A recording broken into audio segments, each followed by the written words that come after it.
우리 이 시간 같이 볼 말씀은 마태복음 8장 11절에서 12절 말씀입니다. 마태복음 8장 11절에서 12절 말씀 봉독해 드리겠습니다.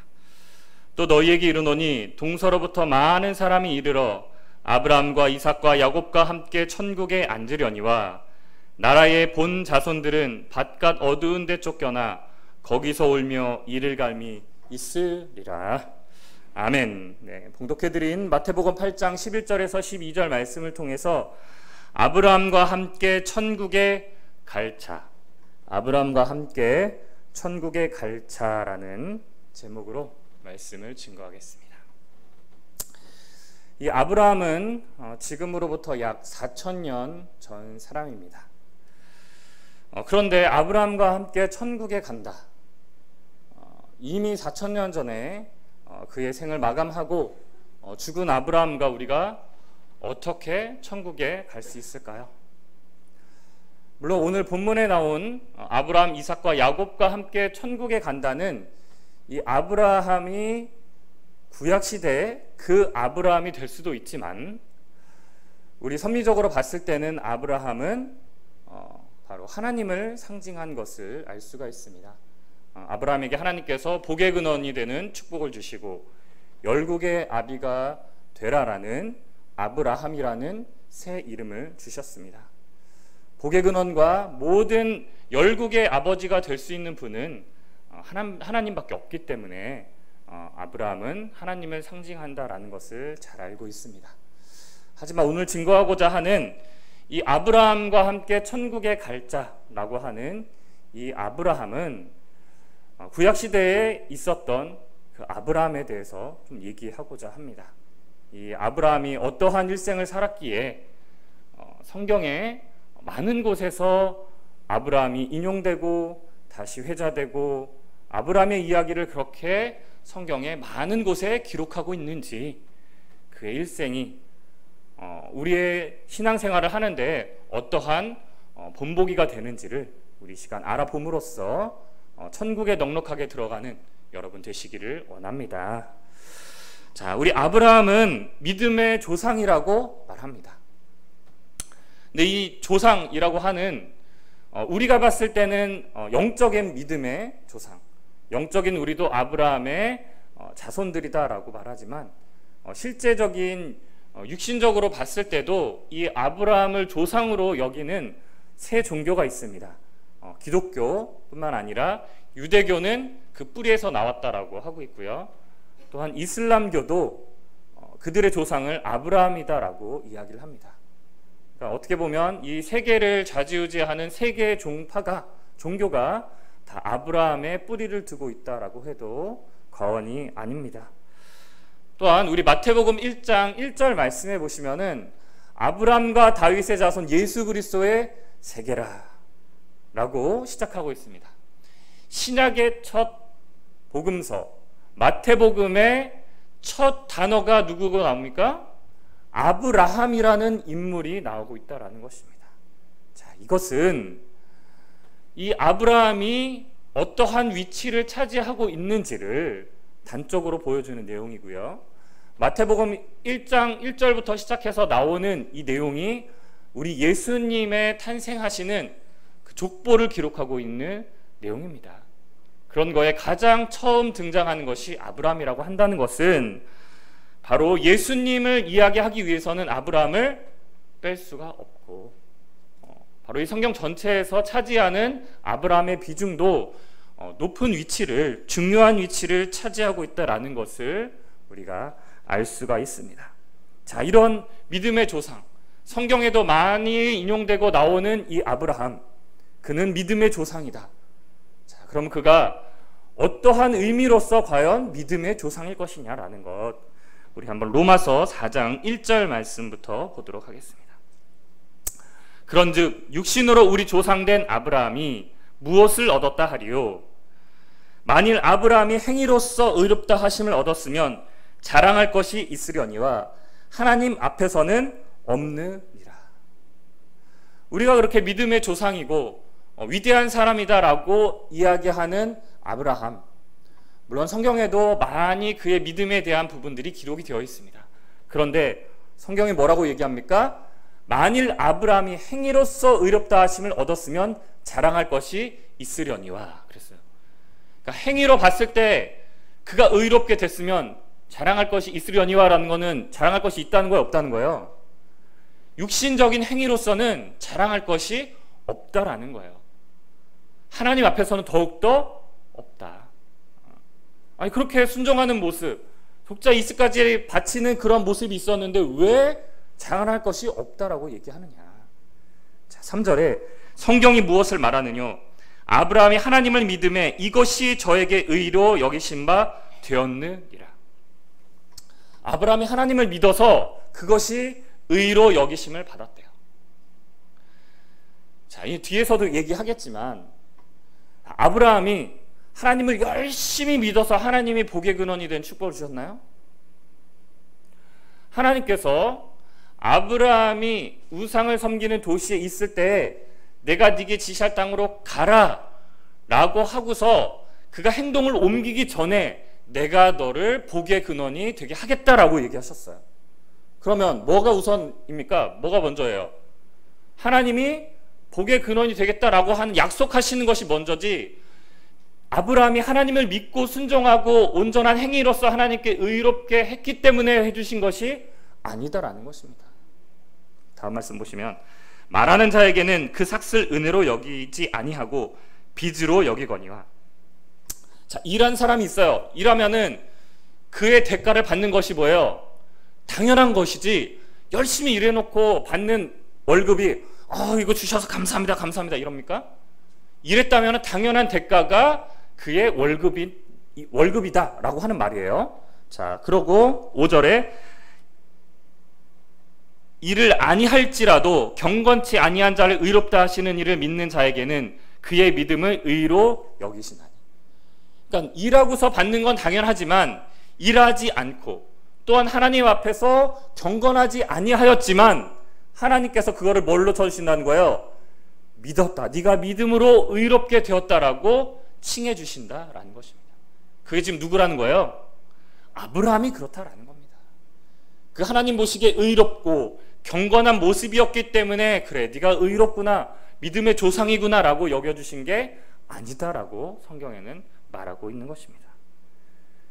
자, 그러면 오늘 제가 뭐라고 얘기했습니까? 아브라함과 이삭과 야곱과 함께 천국에 앉을 자들. 그럼 뭐예요? 아브라함이 어떠한 모습이었다는 거예요? 천국이 어떻게 보면 갈 자격이 충분히 된 자라는 거예요. 그럼 아브라함과 함께 천국에 갈 자라는 거는 적어도 아브라함과 똑같은 믿음의 행위가 나타나지 아니할지라도 그가 어떠한 자여야 되는 거예요? 본받고 어느 정도는 따라가는 자가 돼야지 아브라함과 함께 천국에 가지 않겠습니까? 자, 우리 예를 들어서 어떠한 곳에 가고자 하면은 그곳에 들어갈 수 있는 자격이 갖추어진 자들만이 들어갑니다. 영화관에 갔습니다. 표가 있어야지만 그 영화를 볼 수가 있고, 어떤 회사에 들어가려고 하더라도 사원증이 있는 자만 그곳에 들어갈 수 있죠. 마찬가지로 천국에 들어가는 것도 바로 하나님이 원하는 조건과 자격을 갖춘 자만이 들어갈 수 있다는 것입니다. 그 자격에 누구는 갖춘 자입니까? 적어도 아브라함은 갖춘 자다라는 거예요. 그 일생을 보면서 얼마나 그가 위대한 자인지를 한번 볼까요? 근데 그 일생을 보면은 그렇게 본받을 만한 것이 아닌 것이 많이 기록이 되어 있습니다. 자, 우리 아브라함이 어디에 살고 있었냐면은 갈대아 우르라는 곳에 살고 있었죠. 갈대아 우르는 남부 메소포타미아 유브라데 강 근처에 있는, 현재로 봤을 때는 이라크 지역에 살고 있었습니다. 문명이 엄청 발달된 곳입니다. 하지만 우상을 섬기는 도시였습니다. 그래서 하나님께서 그 아버지 데라와 함께 그곳에서 나와라. 내가 약속한 땅으로 가라 라고 얘기합니다. 그래서 가족들이 나와서 가나안 땅으로 갑니다.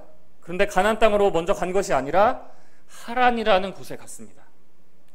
하란이라는 곳은 교통의 요지입니다. 상업적으로 엄청 발달한 곳입니다. 종교적으로도 엄청 성황한 곳이에요. 그런데 그 종교가 어떠한 종교? 하나님을 섬기는 곳이 아니라 이방신을 섬기는 우상의 도시였습니다. 그러면 아브라함이 딱 봤을 때 우상이 섬기는 도시야. 그러면 어떻게 해야 돼요? 바로 나와서 하나님이 말씀하신 땅으로 가야 하는데 그곳에서 안주했습니다.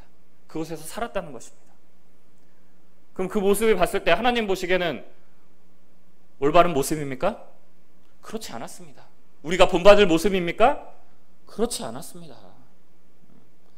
그렇게 거기서 한참 앉아 있을 때 다시 하나님께서 아브라함에게 나타나셔서 내가 지시할 땅으로 가라라고 하는 게 창세기 12장 말씀인 거예요. 그러니까 아브라함이 하나님의 말씀에 온전히 순종해서 바로 가나안 땅에 간 것이 아님을 알 수가 있습니다. 또한 아브라함이 가나안 땅에 갔습니다. 그런데 그곳은 그렇게 비옥한 땅이 아니었어요. 근데 또 그것에 마침 기근이 들었어요. 그러니까 어떻게 해요? 그곳에 살지 못하고 하나님은 거기에서 정착하라고 했는데 애굽 땅으로 갑니다. 애굽 땅에 갔는데 바로 왕에게 자기 아내 사라를 뺏겨요. 자기 아내가 아니라 누이라고 속입니다. 왜? 자기가 죽을까 봐. 근데 그것이 한 번만이 아니죠. 그랄 왕 아비멜렉에게도 자기 누이라고 속여서 또 아내를 주게 되는 그러한 자가 아브라함이었습니다. 얼마나 나약하고 얼마나 비겁한 자입니까? 육신적으로 보면 그렇다는 것입니다. 하나만 더 볼까요? 하나님께서는 아브라함에게 나타나셔서 네 몸에서 네 자식이 날 것이다. 그 자식이 저 하늘의 뭇별과 같이 많아질 것이다 라고 약속해 주셨습니다. 그런데 아브라함은 그 약속을 기다리지 못하고 사라의 몸종 하갈을 통해서 이스마엘이라는 아들을 낳았습니다. 하나님께서 주시지 않으니까, 그리고 자기는 자식을 낳을 수 없는 조건이니까 하나님께서 이루어주시지 않을 건가 봐. 그냥 이스마엘을 통해서 이루시지 않을까? 이건 누구의 생각입니까? 아브라함. 개인적인, 육신적인, 인간적인 생각으로 그렇게 행했다라는 것입니다. 이것만 보더라도 더 많은 것들이 있지만 그의 생각이나 행동에서 그렇게 본받을 것은 없다라는 것입니다. 하지만 하나님께서는 아까 로마서 1장 4장 1절에서 5절 말씀을 통해서 뭐라 그랬어요? 경건치 아니한 자를 그의 믿음을 의롭다 하게 여겨주시겠다라고 약속하지 않았습니까? 아브라함이 보인, 하나님께 보인 올바르지 못하고 경건치 않은 모습이었지만 하나님께서 의롭다 여겨주셨기 때문에 그는 그 이후에 행한 모든 것들이 하나님 보시기에 의로운 모습으로 나타났다라는 것입니다. 우리도 마찬가지입니다. 우리 뭐 그렇게 하나님 앞에서 떳떳할 게 있습니까? 세상적으로 우리가 뭐 그렇게 내세울 게 있겠습니까? 우리도 하나님 보시기에 그렇게 순종의 모습으로만 나타나지 못했습니다. 경건하지 않은 모습으로 나타난 것이 많습니다. 하지만 하나님께서는 우리를 이 자리로 불러주셨습니다. 그리고 의롭다 여겨주시겠다라고 말씀해 주신 것입니다. 우리도 똑같이 아브라함과 별반 다르지 않았지만 하나님께서 의롭다 여겨주시겠다라고 말씀하셨습니다. 자, 우리 한 인물 더 볼까요? 우리 사도 바울이 있습니다. 사도 바울이 원래 하던 일이 뭡니까? 예수 믿는 자를 잡아서 옥에 가두는 일. 그는 그게 그의 사명이다라고 믿고 있었습니다. 예수님이 승천하신 이후에 가장 먼저 순교한 자가 스데반 집사죠. 스데반 집사를 죽이게 한 배후의 인물이 사도 바울입니다. 그리고 다메섹에 예수를 믿는 자가 있다는 것을 알고서 그들을 잡으려고 가는 그곳에서 예수님을 만나게 되죠. 그래서 그가 예수님을 전하는 자로 개종을 하게 됩니다. 그러면 그때까지의 개종하기 전까지의 모습을 봤을 때 그는 하나님 보시기에 의로운 자였습니까? 경건한 자였습니까? 근데 하나님께서는 어떻게 합니까? 그를 예수를 전하는, 전 세계에 전하는, 어떻게 보면 기독교의 창시자로 칭할 수 있는 자로 쓰이는 것을 볼 수가 있습니다. 아브라함과 사도 바울이 그 전에 하나님 보시기에 의롭게 살았기 때문에 하나님께서 쓰신 것이 아니라 내가 너를 불러서 쓰겠다. 네가 그동안은 그렇게 살았지만 내가 쓰겠다라고 했을 때 그들은 올바른 신앙의 모습으로 나타났다라는 것입니다. 그렇다면 우리도 지금까지의 모습을 버리고 이제 하나님 보시기에 더욱더 의롭고 경건한 삶의 모습으로 나타나면 아브라함과 함께 바로 천국에 앉을 자가 앉을 조건이 되는 줄로 믿습니다. 자, 그럼 우리 이제 아브라함을 통하여서 우리가 본받을 점을 한번 알아보도록 하겠습니다. 창세기 12장 1절 말씀 볼까요? 여호와께서 아브라함에게 이르되 너는 너희 본토 친척 아비집을 떠나 내가 네게 지시할 땅으로 가라 라고 명령하십니다. 그렇죠? 이때는 지금 하란에 있을 때예요. 하란에 있을 때 가라 명령하시니까 그동안에 지체하고 다른 곳에 있었던 것을 이제 버리고 출발합니다. 근데 그 아버지의 대라는 그냥 하란에 남습니다. 그러니까 가족과 분리되고 또한 원래 그가 있었던 갈대아 우르에서 나와서 하란에 거하다가 거기에서 나와서 또 가나안 땅으로 가는 이런 상황, 그에게는 가족과도 생이별하는 것이고 또한 아무것도 없는 연고 지역에 가는 것입니다. 그렇다는 건 어때요? 여러분들 그냥 막 갈 수 있습니까? 너 가라고 하면은 저기에 멀리 저 지방 어디로 가라 그러면 갈 수 있습니까? 솔직히 쉽게 갈 수 없죠. 근데 아브라함은 그렇게 행했다라는 것입니다. 그동안에 그가 행했던 것은 버리고 이제 하나님 말씀대로 살겠습니다라고 따라가는 모습으로 나타났다라는 것입니다. 자, 이것을 우리 히브리서 11장 8절 말씀에는 이렇게 기록하고 있습니다. 믿음으로 아브라함은 부르심을 받았을 때에 순종하여 장래 기업으로 받을 땅에 나갈새 갈 바를 알지 못하고 나아갔으며 라고 얘기합니다. 하나님께서 아브라함에게 너에게 이거 해줄게 라고 해서 간 게 아니라 아무것도 알지 못하는 상황에서 나아갔다라는 것입니다. 그럴 때 하나님께서 아브라함에게 축복을 주신 것이지, 아, 하나님이 가면은 나에게 이런 축복을 주시겠구나, 이런 거를 주시겠구나 라고 생각해서 간 게 아니다라는 것입니다. 오직 하나님 명령에 절대적인 순종의 모습으로 따랐다라는 것입니다. 오직 하나님만 믿고 나아간 것입니다. 육신적으로 앞으로 어떻게 살아갈지 아브라함은 고민하지 않았습니다. 내가 하는 일이 맞는지 틀린지 아브라함은 판단하지 않았습니다. 그것이 나에게 이득인지 손해인지 계산하지 않았습니다. 여러분들 어떠한 일에 있어서 무대뽀로 그냥 일을 합니까? 그래도 이것이 나에게 어떠한 이득인지 계산해보고 옳은 일인지 그른 일인지 판단해보고 고민하고 하지 않습니까?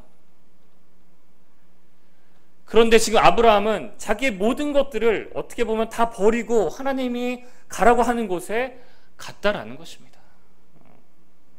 하나님이 명령하시면은 우리는 계산하거나 판단하거나 고민하지 않고 오직 순종의 모습으로 나타나는 것을 하나님은 원하고 계신다는 것을 여러분들 마음에 새기시기를 원합니다. 여러분들이 이 자리에 온 것, 여러분들 계산하고 오셨습니까? 아, 내가 여기 가서 뭔가는 얻어야지, 내가 이곳에 가서 뭔가 사람들을 많이 사귀어서 내가 뭔가를 해야지, 이런 계산을 통해서 오셨습니까? 그러지 않지 않았습니까? 그냥 이 자리에 왔습니다. 그리고 하나님 말씀에 순종하기 위해 이 자리에 왔습니다. 그 마음이 있다면 이제 여러분들에게 행할 것은 바로 행동입니다. 행함이라는 것을 여러분들 깨닫기를 원합니다. 자, 두 번째, 아브라함이 진정 믿음의 조상이라고 얘기하는 가장 큰 것은 뭐죠? 그의 독자 이삭을 바친 것입니다. 우리 그 장면 가서 볼까요? 창세기 22장 1절 말씀 가서 볼게요. 창세기 22장 1절. 그 일 후에 하나님이 아브라함을 시험하시려고 그를 부르시되 아브라함아 하시니 그가 가로되 내가 여기 있나이다. 여호와께서 가라사대 내 아들 사랑하는 독자 이삭을 데리고 모리아 땅으로 가서 내가 네게 지시하는 한 산 거기서 그를 번제로 드리라. 자, 하나님께서 독자 이삭을 100세에 주셨습니다. 얼마나 귀한 아들입니까? 그가 씨가 말라서 자식을 낳을 수 없는데 하나님께서 주신 거예요. 정말 소중한 아들입니다. 근데 하나님이 그 소중한 아들 너 별로 안 사랑하니까 바쳐 이런 겁니까? 하나님도 사랑하는 걸 아셨어요. 2절 말씀 다시 볼까요? 여호와께서 가라사대 내 아들 내 사랑하는 독자 이삭을 이라고 얘기하고 있어요. 아브라함이 얼마나 이삭을 아끼고 사랑하는지 하나님도 알고 계셨어요. 그런데 그 아들을 바치라라고 얘기합니다.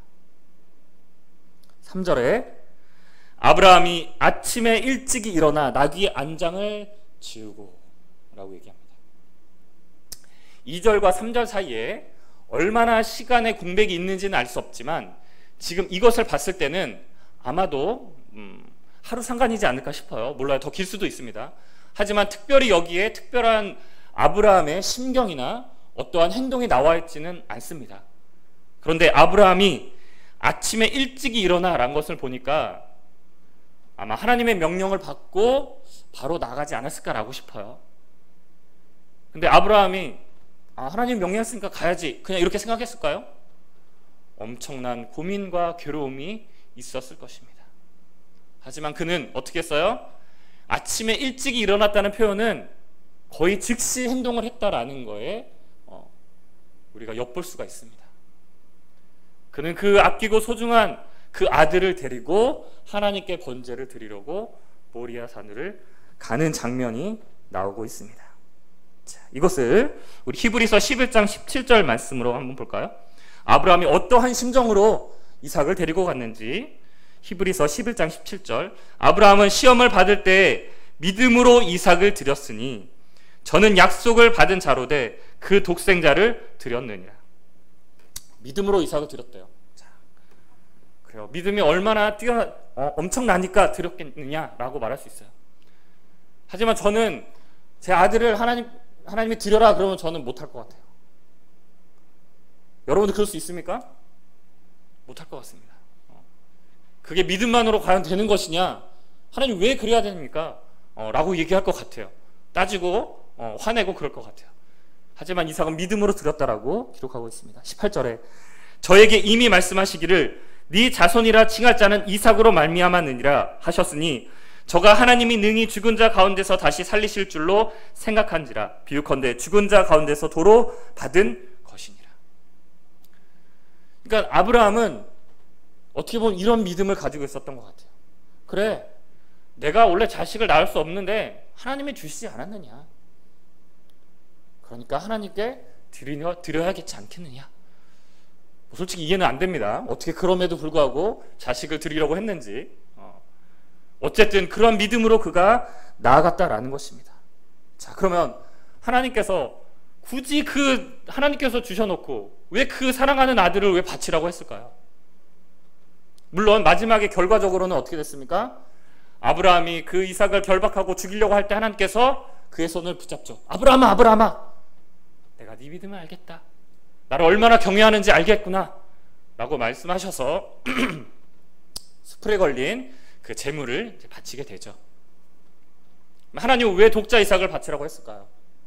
독자 이삭이 아브라함에게는 가장 소중하고 사랑하는 것이었기 때문입니다. 그것을 하나님께서는 버리라라는 겁니다. 나보다 더 사랑하는 건 하나님은 용납하지 못하겠다라고 하시는 겁니다. 아브라함에게는 가장 소중한 것이 아들이었기 때문에, 이삭이었기 때문에 하나님께서는 그것으로 아브라함을 시험했다라는 것입니다. 여러분들에게는 뭐가 가장 소중하죠? 어떠한 재물입니까? 자식입니까? 명예입니까? 하나님께서는 우리에게 뭐라고 얘기하십니까? 그것을 버려라. 나에게 바쳐라 라고 말씀하고 있는 것입니다. 가장 소중한 거를 바쳐라 라고 말씀하고 있다는 것입니다. 자, 갈라디아서 5장 16절 말씀입니다. 내가 이르노니 너희는 성령을 쫓아 행하라. 그리하면 육체의 욕심을 이루지 아니하리라. 육체의 소욕은 성령을 거스리고 성령의 소욕은 육체를 거스리나니 이 둘이 서로 대적함으로 너희의 원하는 것을 하지 못하게 하려 함이니라. 아멘. 우리가 가장 소중히 여기는 것은 어떻게 보면 육체의 소욕인 것입니다. 재물, 자식, 명예 다 뭡니까? 육체에 관련된 것이지 성령을 따르는 것이 아닙니다. 성령의 소욕을 따른다는 것은 오직 하나님만을 바라보며 하나님 말씀에 순종하는 삶이라는 것입니다. 그런데 하나님 보시기에 각자 여러분 마음속에 가지고 있는 그 육체의 소욕을 버리라 라고 말씀하는 것입니다. 그렇게 버릴 때 하나님께서는 그래, 네가 정말 나를 사랑하는구나, 나를 경외하는구나 라고 여기시겠다라는 것입니다. 그것이 꼭 재물이 아니고 자식이 아니고 다른 것일 수도 있습니다. 하지만 여러분들이 가지고 있는 가장 소중한 것을 하나님께서는 바치기를 원하고 계신다라는 것입니다. 그런데 어떻게 보면 아브라함이 가장 소중히 여기는 이삭, 하나님께 바쳤는데 버려졌나요? 다시 하나님께서는 주셨습니다. 그렇죠? 여러분들이 놓지 못하는 거는 왜 놓지 못해요? 버리고 놓으면 다시 못 가질까 봐. 그렇지 않습니까? 근데 원칙적으로, 원래적으로 따지면은 그게 여러분 것이었습니까? 아닙니다. 이삭이 원래 아브라함 것이었습니까? 아닙니다. 하나님이 주신 것입니다. 여러분들이 지금 가지고 있는 모든 것, 소중하다고 여기는 것, 원래 여러분 것이 아니었습니다. 하나님께서는 그 원래 네 것이 아닌 그것을 버리면 주시겠다라고 말씀하십니다. 모든 것을 내려놓으면 하나님의 은혜로, 사랑으로 채워주시겠다 말씀하시는 겁니다. 근데 여러분들이 다 꼭 잡고 있으니까 하나님께서는 여러분들에게 뭔가를 주실 수 없습니다. 모든 걸 꽉 쥐고 있는데 어떻게 하나님의 사랑과 은혜를 채울 수 있겠습니까? 그래서 하나님을 놓으라는 거지, 여러분들을 괴롭히고자, 여러분들을 꼭 시험하고자, 여러분들을 힘들게 하고자 그런 것이 아님을 여러분들 깨달으시기를 원합니다.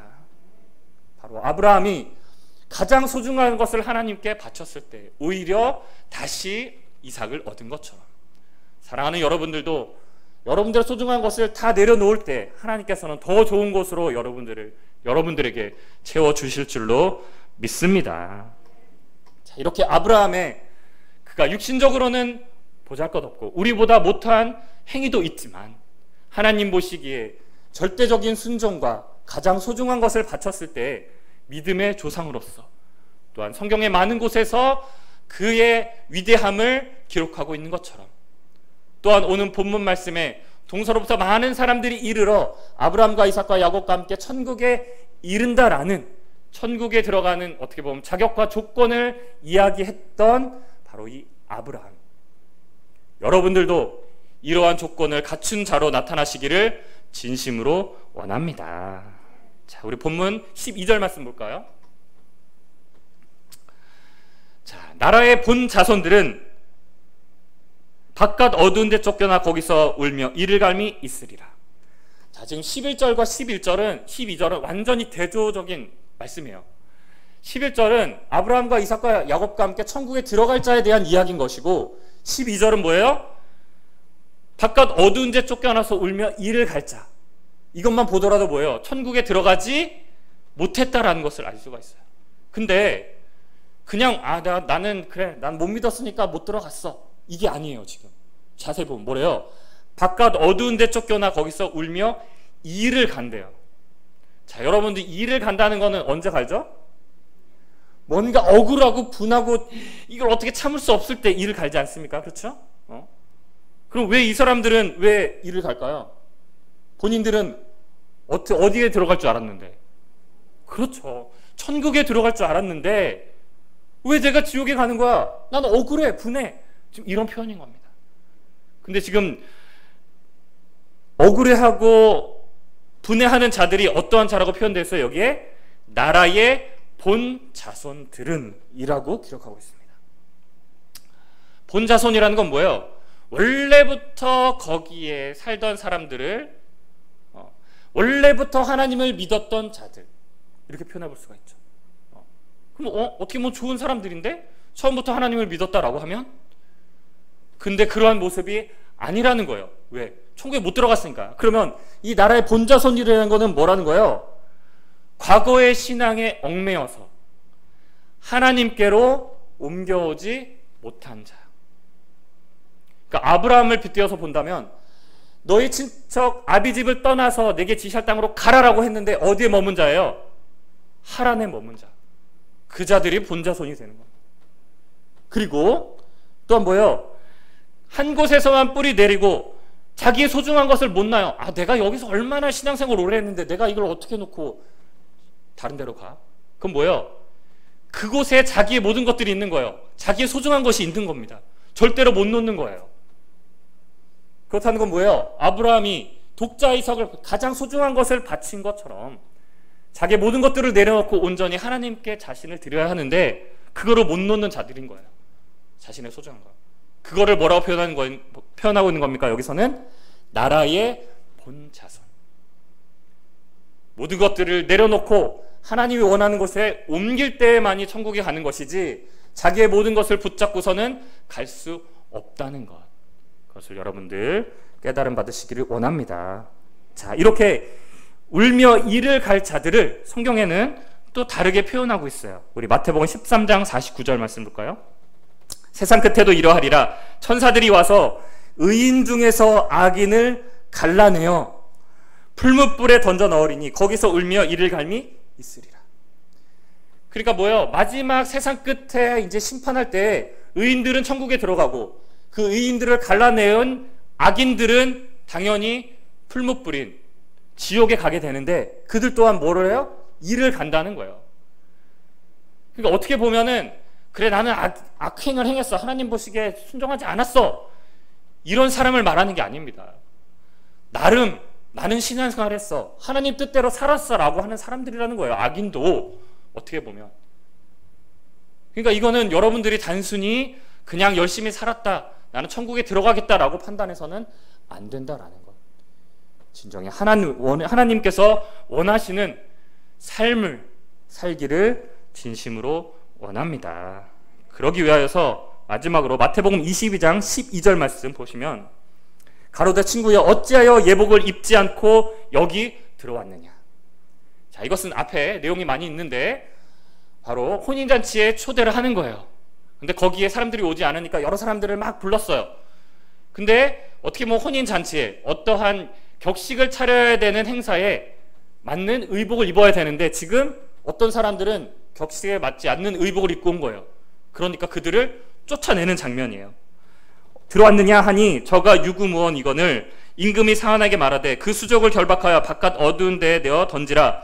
거기서 슬피 울며 이를 갈미 있으리라. 그러니까 어떻게 보면은 많은 사람들이 왔어요. 누구든 다 왔어요.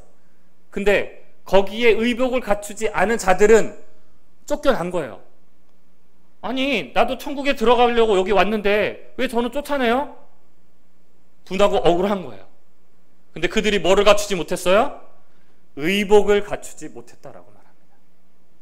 자, 의복이라고 하는 것은 뭐냐면은 그 사람의 신분을 이야기합니다. 또 어떻게 보면 그 사람이 갖춰야 될 자격을 의미합니다. 그렇다는 건 뭐예요? 천국에 들어갈 자격을 갖추지 못했기 때문에 쫓겨난다는 거예요. 그러면 우리가 하나님 보시기에 천국에 들어갈 의복을 갖춘다는 건 뭐예요? 자격을 갖춰야 한다는 겁니다. 무엇으로 우리가 자격을 갖춰야 합니까? 하나님 말씀으로 전신갑주를 입을 때에만이 그것이 하나님 보시기에 온전한 천국에 들어갈 의복을 갖춘 자라는 것을 여러분들 깨달음 받으시기를 원합니다. 사랑하는 성도 여러분들, 우리 하나님의 은혜로 아브라함이 믿음의 조상이 된 것과 마찬가지로 또한 그를 그 의로 여겨주셨기 때문에 그가 또한 그의 행동으로서 하나님께 믿음을 보인 것처럼 우리 사랑하는 여러분들도 여러분들이 무언가를 해서 이 자리에 온 것이 아닙니다. 하지만 이곳에 왔다면은 하나님께서 원하고 바라는 그러한 신앙의 모습으로 나타나야 할 줄로 믿습니다. 뭔가 내가 안주해 있고 벗어나지 아니하려고 하는 그곳에서 벗어나고 또한 내가 가장 소중히 여겼던 모든 것들을 다 내려놓는 그러한 모습, 그것을 하나님께서는 원하고 계신다라는 것. 진정 하나님이 원하시는 참된 의복을 갖춘 자로서 마지막 아브라함, 이삭과 야곱과 함께 천국에 들어가는 축복이 저와 여러분들에게 있기를 예수님의 이름으로 간절히 축원합니다. 네, 이것으로 말씀 마치겠습니다.